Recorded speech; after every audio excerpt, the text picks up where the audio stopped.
আজ সোমবার মানে 16ই ফেব্রুয়ারি, আগামীকালকে সকালে মানে মঙ্গলবার সকালে নবনির্বাচিত যারা সংসদ সদস্য হয়েছেন তাদের শপথ পড়ানো হবে এবং সম্ভবত এই দেশে প্রথমবারের মতো দুবার শপথ পড়ানো হবে।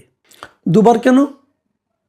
দুবার এ কারণে যে একবার শপথ পড়ানো হবে সংসদ সদস্য হিসাবে, আরেকবার শপথ পড়ানো হবে সংবিধান সংস্কার পরিষদের সদস্য হিসাবে।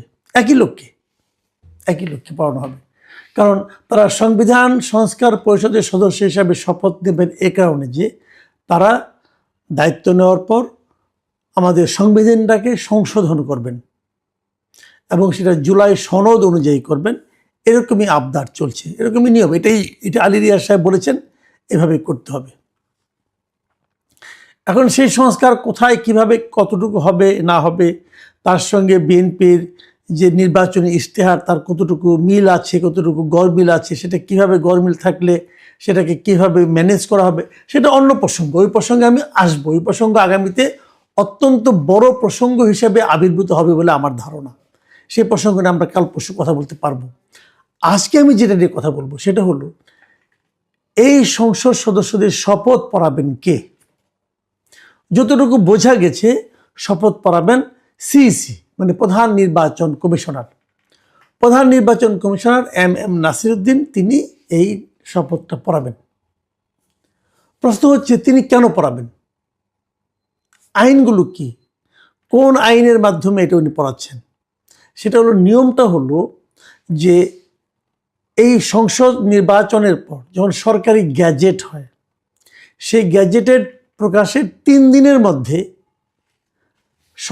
আগের সংসদের যিনি স্পিকার, সংসদ তো তখন থাকবে না কারণ নতুন নির্বাচন হলে তো আগের সংসদ ভেঙে দেওয়া হবে, আগের সংসদে যিনি স্পিকার তিনি এই শপথ পড়াবেন। এটা কিন্তু সরাসরি সংবিধানের অংশ। মানে সংবিধানের যে 148-এর 1 আছে, এই 48-এর 1 অনুচ্ছেদে স্পষ্ট বলা হয়েছে যে বিদায়ী স্পিকার নতুন এমপিদের শপথ পাঠ করাবেন। এখন যদি কোনো কারণে বিদায়ী স্পিকার শপথ পাঠ করাতে না পারেন, তাহলে 148-এর 2 ধারায় বলা হয়েছে, 2 অনুচ্ছেদে বলা হয়েছে যে স্পিকারের মনোনীত কোনো ব্যক্তি তার কাছেও এমপিরা শপথ নিতে পারবেন। তার মানে 2 জায়গায় কিন্তু স্পিকারকে লাগবে। হয় স্পিকার পড়াবেন, না হলে স্পিকার যদি অন্য কাউকে মনোনীত করেন যে আমার পরিবর্তে উনি পড়াবেন, তাহলে তাও হবে। তারপরে স্পিকারকে লাগবে। আবার এখন যদি স্পিকার না থাকেন তাহলে এই কাজটা কি করবে?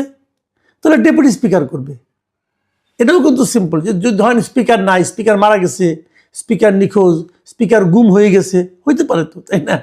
তো সেক্ষেত্রে ডেপুটি স্পিকার এই কাজটা করাবেন। এখন প্রশ্ন হচ্ছে, যদি 3 দিনের মধ্যে 148-এর 2 ক এই ধারায় বলা হয়েছে যে গ্যাজেট প্রকাশের 3 দিনের মধ্যে যদি স্পিকার বা তার মনোনীত ব্যক্তি সংসদ সদস্যদের শপথ না পড়ান, তাহলে পরবর্তী 3 দিনের মধ্যে প্রধান নির্বাচন কমিশনার এই শপথ পড়াবেন। খেয়াল করুন, নির্বাচন হয়েছে 12 তারিখে, 13 তারিখ শুক্রবারই কিন্তু গ্যাজেট হয়ে গেছে। মানে 13 তারিখ শুক্রবারেই গ্যাজেট করে ফেলা হয়েছে, খুব দ্রুততার সঙ্গে করা হয়েছে। এটা ভালো, গ্যাজেট তাড়াতাড়ি করে ভালো। 13 তারিখ যদি শুক্রবার করে, তারপরের 3 দিন মানে 14, 15, 16 এই 3 দিনের মধ্যে হলে পরে স্পিকার পড়াতে পারতেন।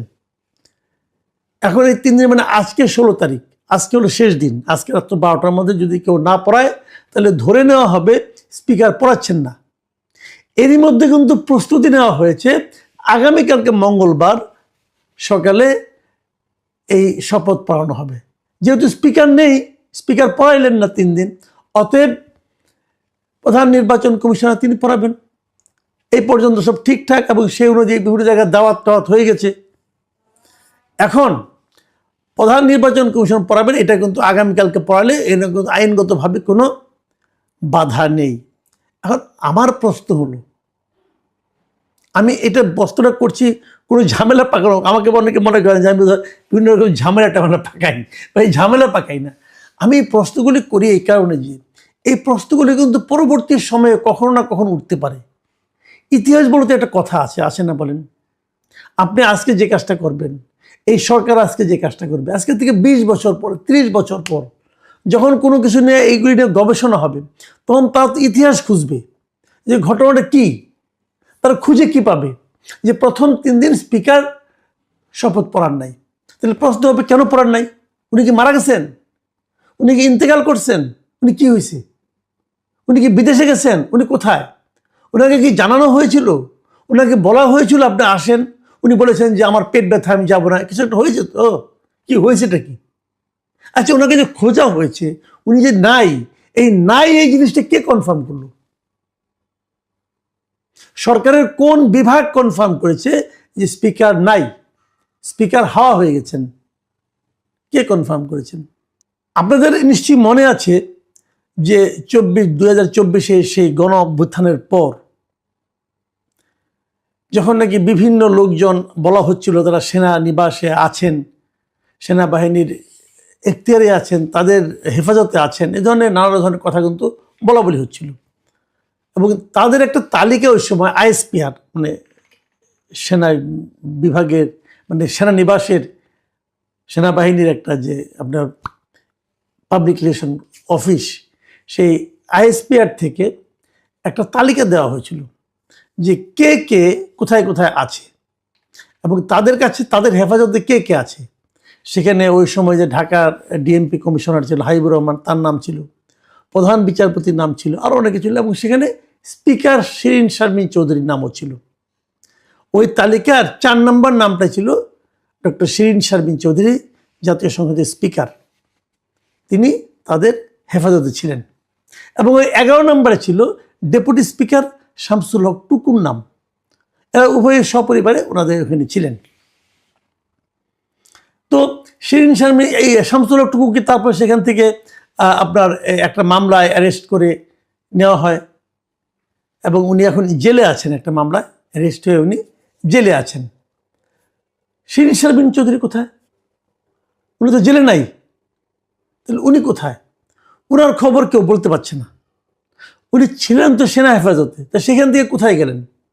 তাহলে এটা সেনাবাহিনীকে জিজ্ঞাসা করা হোক, ভাই আপনারা ওনারা কি করছেন? এখন উনি আপনাদের কাছে আছেন, অথবা উনি কি অন্য কোথাও গিয়েছেন? কোথায় গিয়েছেন আপনারা কি জানেন? নাকি আপনারা ওনার উপর কোনো দায়িত্ব বোধ করেন না, ছেড়ে দিয়েছেন? হতে তো পারে, কোনো সমস্যা নাই ছেড়ে দিলে পরে। দেশ ভালো অবস্থা আছে, ওনার এখানে থাকার দরকারটা কি?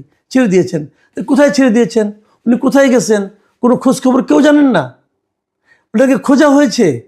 এত বড় একটা ঘটনা, দেশে একটা নির্বাচন হয়েছে, এখন স্পিকার হিসাবে উনি শপথ পড়াবেন। এখন আপনারা হয়তো বলবেন যে উনি কিভাবে পড়াবেন, উনি তো পদত্যাগ করেছিলেন। হ্যাঁ, উনি পদত্যাগ করেছিলেন। উনি অগাস্টে ঘটনা ঘটল, উনি সেপ্টেম্বরেই পদত্যাগ করেছিলেন। তো এখন উনি পদত্যাগ করলেও কিন্তু আইন সংবিধান অনুযায়ী যে উনি পদত্যাগ করুন আর না করুন সেটা ব্যাপার না, পরবর্তী সংসদ হওয়ার আগ পর্যন্ত উনি থাকবেন। সেই হিসেবে উনি এসে পড়াবেন। আচ্ছা, আমি ধরে নিলাম ওনার পদত্যাগটা কার্যকর হয়েছে, উনি আর পড়াবেন না, উনি আর এই ঝামেলা আসবেন না। ঠিক আছে, আসবেন না। তাহলে যদি স্পিকার পদত্যাগ করে, তাহলে স্পিকারের দায়িত্বটা কে পায়? Deputy speaker. ডেপুটি স্পিকারকে শামসুল হক টুকু। এখন শামসুল হক টুকু কি পদত্যাগ করেছেন? শামসুল হক টুকু কিন্তু পদত্যাগ করেন নাই। ওনাকে একটা মামলায় গ্রেপ্তার করে আপনি জেলে নিয়েছেন। তো উনি এখান থেকে এসে ওনাকে আপনার প্যারোলে বের করে নিয়ে আসেন, নিয়ে এসে উনি শপথ পড়াবে, অসুবিধাটা কি? এবং ওনাকে গ্রেপ্তার দেখানো হয়েছে, ওনার মধ্যে কোনো সাজাও তো হয়নি, উনি তো সাজাপ্রাপ্ত আসামিও না। তাহলে ওনাকে জামিনে বের করে নিয়ে আসেন, শপথ পড়া, জামিন দিবেন না, দিয়েন না, অসুবিধা নাই, এটা তো আদালতের বিষয়, আমি কি বলবো, জামিন দিবেন আদালত, ওকে ফাইন। তাহলে তাকে মানুষ মারা গেলেও তো প্যারোলে মুক্তি পায়, ওনাকে প্যারোলে মুক্তি দিয়ে নিয়ে আসেন 2 ঘন্টা 3 ঘন্টার জন্য, উনি শপথ পড়ায় আবার জেলখানা ঢুকে যাবে, অসুবিধাটা কি? সেগুলো করলেন না কেন? ওনাকে কি অ্যাপ্রোচ করা হয়েছিল? উনি কি বলেছেন যে আমি পড়াবো না? 3 দিন তো আপনার বসে বসে জাস্ট সময় ক্ষেপণ করলেন ইচ্ছা করে, যাতে নাকি চতুর্থ দিন আপনারা সিইসিকে আনতে পারেন। দেখেন এই যে পুরো বিষয়টা না, এই বিষয়টা যে কেন করা হচ্ছে, তার মানে আপনারা ওনাকে দিয়ে পড়াবেন না, সমস্যা নেই, কিন্তু আইনটা তো দেওয়া নেই। ওনাকে পড়ালে কি আপনাদের মান সম্মান যাবে? আমি একটা ঘটনার কথা উল্লেখ করি, পুরনো ঘটনা। আপনাদের মনে আছে 90-এর গণ আন্দোলনে কিন্তু এরশাদ সরকারের পতন হয়েছিল। তো এরশাদ সরকারের আমলে সংসদের স্পিকার ছিলেন কি? শামসুল হুদা চৌধুরী। সেই শামসুল হুদা চৌধুরী কিন্তু পরবর্তীতে যে বিএনপি এবং আওয়ামী লীগ দুইজনে মিলে যে ইলেকশনটা করলো, 91 ইলেকশন, যেখানে বিএনপি জিতেছিল, এই সকল সংসদদেরকে, বিএনপির এবং এদেরকে, আওয়ামী লীগের এমপিদেরকে শপথ পড়িয়েছিলেন কিন্তু শামসুল হুদা চৌধুরী।